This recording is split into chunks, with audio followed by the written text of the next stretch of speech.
A new study shows that low carbohydrate, high protein diets lower testosterone levels in men. Is this something all men need to be concerned about? Let's get into the details. I'm Dr. Brett Scher, the medical director at DietDoctor.com, and catchy headlines like this are concerning, right? No man wants lower testosterone levels. So if a certain diet lowers your testosterone level, that automatically kind of lights up the danger signals in your brain to say, boy, maybe I shouldn't be eating this diet.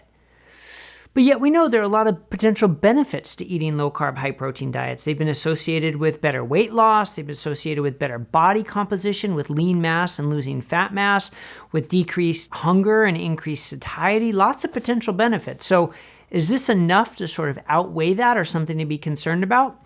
I think the details matter, so let's talk about them. You know I love to talk about details. So the study is called Low Carbohydrate Diets and Men's Cortisol and Testosterone. Systematic Review and Meta-Analysis, published in Nutrition and Health.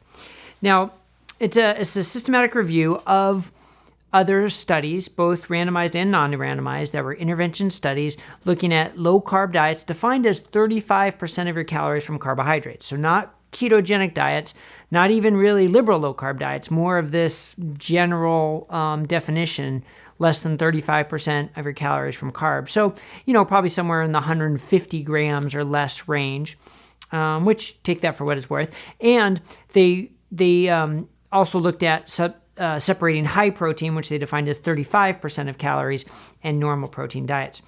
Now, what's interestingly here is that they included a total of 27 studies with a whopping 309 people. So it kind of shows you each of these studies were very small studies. They have 27 studies and 309 people. That's like barely over 10 people per study.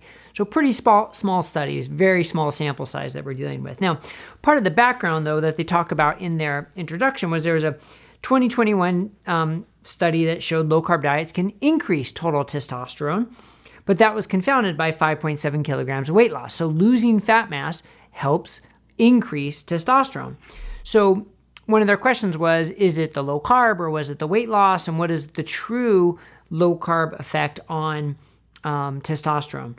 And also there's a question of, do carbs attenuate a post-exercise rise in cortisol? So cortisol has the reputation of being sort of like a bad hormone because it's involved with chronic stress and inflammation and can contribute, or at least is associated with, insulin resistance.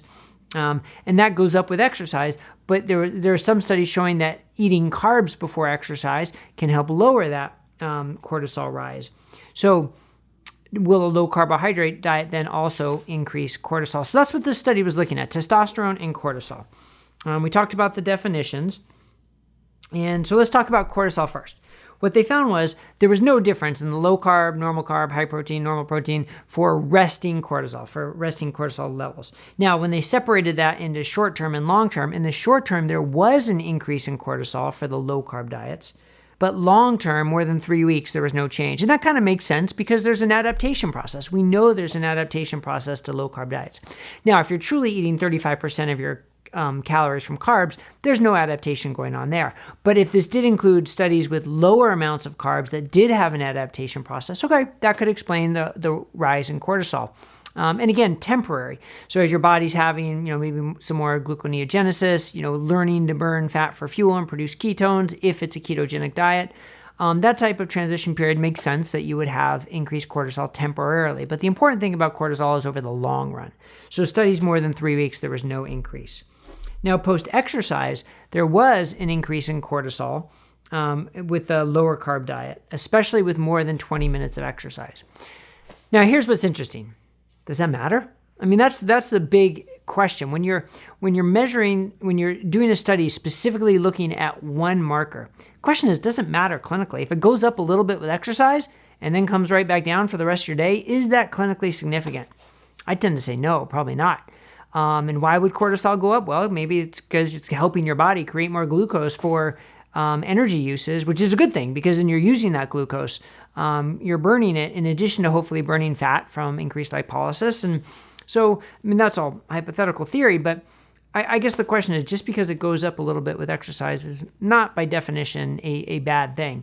And I think what's more important is maybe the area under the curve and, chronically what happens long term.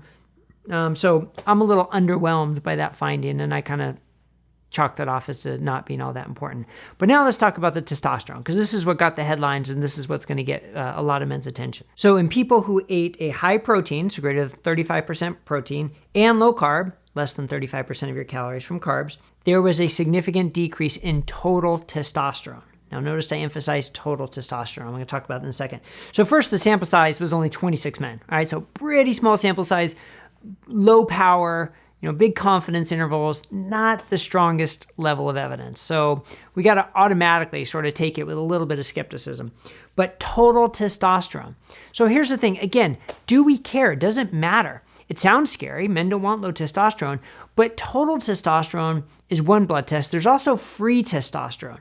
And free testosterone is sort of like the active testosterone, because there's also testosterone bound to what's called sex hormone binding globulin.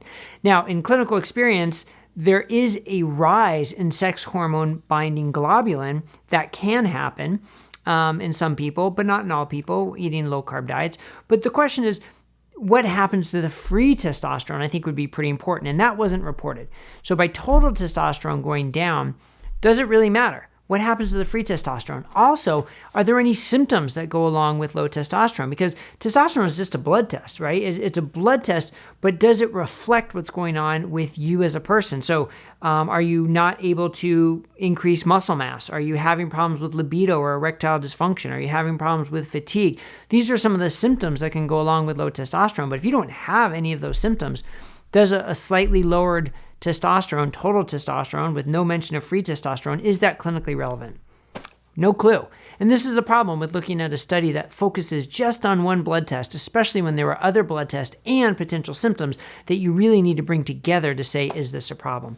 So starting with just 26 patients in the cohort, and then all these other problems, really makes you sort of question the importance and the generalizability of this finding. So does that mean we should just ignore the study? No. I mean, it's still an interesting finding. It should sort of pique our interest and keep us asking questions. But by no means is this a statement that low carb, high protein diets decrease your testosterone in a bad way and you should not eat them. No way. This study does not show that at all. Instead, it makes us say, this is interesting. Let's look into it a little bit more. So if you're eating a low carb, high protein diet, test your testosterone, test your total and your free testosterone. Reflect on if you have any symptoms of low testosterone. Those are all important things. Make sure you're maintaining your lean muscle mass. So if you want to try and counteract any potential low testosterone, there are natural ways that you can try and increase your testosterone. The biggest is losing fat mass and maintaining lean mass or gaining lean mass. Doing resistance training and eating high protein can help with muscle mass and resistance training, which can help with testosterone. Also, make sure you're eating adequate fat. Very low fat diets can lower testosterone because you sort of need fat. You need cholesterol to actually create testosterone. Make sure you're getting adequate vitamin D, preferably from sunlight, but some from supplements and if you need to. Excessive alcohol intake can lower testosterone. Recreational drugs can lower testosterone. And of course, sleep. Sleep is so important, getting an adequate amount of sleep. And also managing your chronic stress to lower cortisol levels can also help increase testosterone levels.